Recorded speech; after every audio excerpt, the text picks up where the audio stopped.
courts that you opened, how do you feel that the youth are being charged with terrorism for protesting? Thank you, members of the Fourth Estate. We came here because of about 5 files of various accused persons which are being mentioned on what they call status report. Status report is simply to say whether or not the prosecution has facilitated, has given the accused persons statements of witnesses, and they are ready to proceed. That has not been done. Most of those cases have been adjourned again to 2nd of October. There are some which were put off to 29th of September. What is happening here is the main problem why this is taking so long is because of the charges of terrorism. It is we have made submissions in the past in court to say that the prosecution, the DPPs are lawyers. They understand very well that the charges of terrorism can't hold. The whole reason why the accused persons who are being charged with those offenses is for them to be detained. Because you see, a terrorist charge is a very, very serious offense, which carries a very long sentence if one is convicted. And as a result of that, even the court is careful not to give bond terms, because somebody can run away. If you're going to be convicted and sentenced to 30 years imprisonment, you have every reason to run away. And so the terms of release are stiff, and it becomes very, very difficult.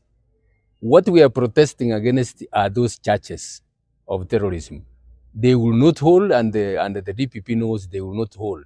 All that is being done is to retain the accused persons. And I have said this before, as far as we are concerned, it is the state which is terrorizing the young people. It is actually the state which is terrorizing. Why are we saying that? If they are not able to raise the bond terms, they are taken to committee maximum prison, where they are now mixed with the suspects, who could themselves now be the persons who are rightly charged with terrorism. What are you doing with that? You are radicalizing these young people. In fact, that is already a serious challenge to the country. You don't want to terrorize the young people when they are at the end of the day released, having gone through all that. You can imagine what will be going on in their minds. We are saying, look, let the state do its work properly and stop this issue of terrorizing young people who are just asking for their rights, demonstrating and asking for their rights. This court was built when I was in the office. In fact, I opened it, and the whole reason why it was built here is because the state and the prison authorities were finding challenges transporting those terrorist suspects to courts, because they require heightened security for them to be transported to court all the time.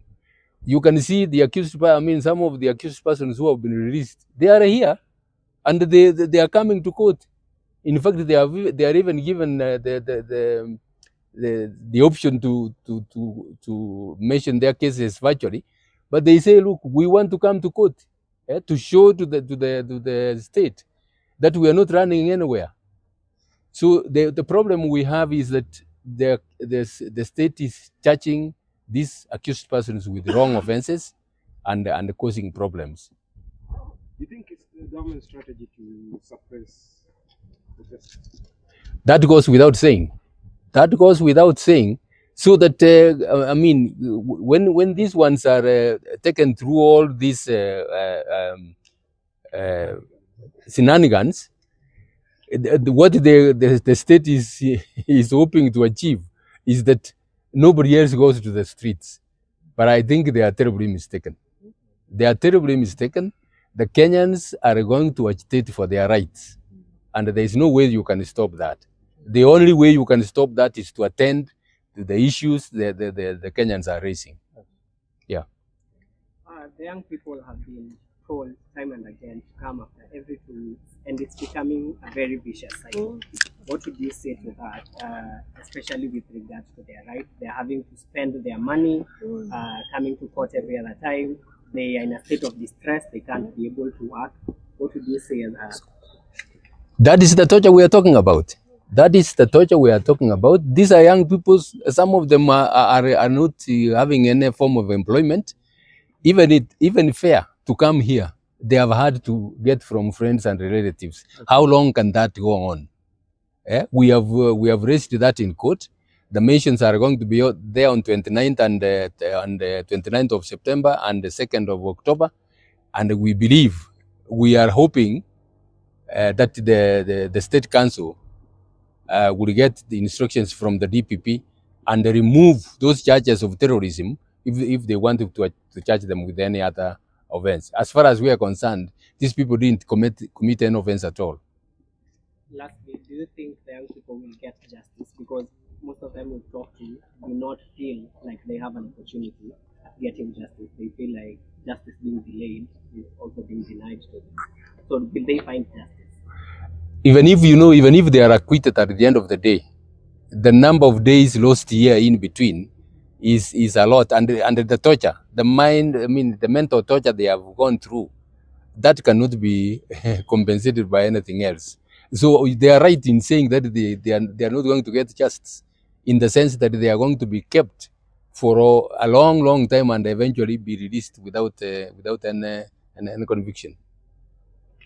Thank you very much.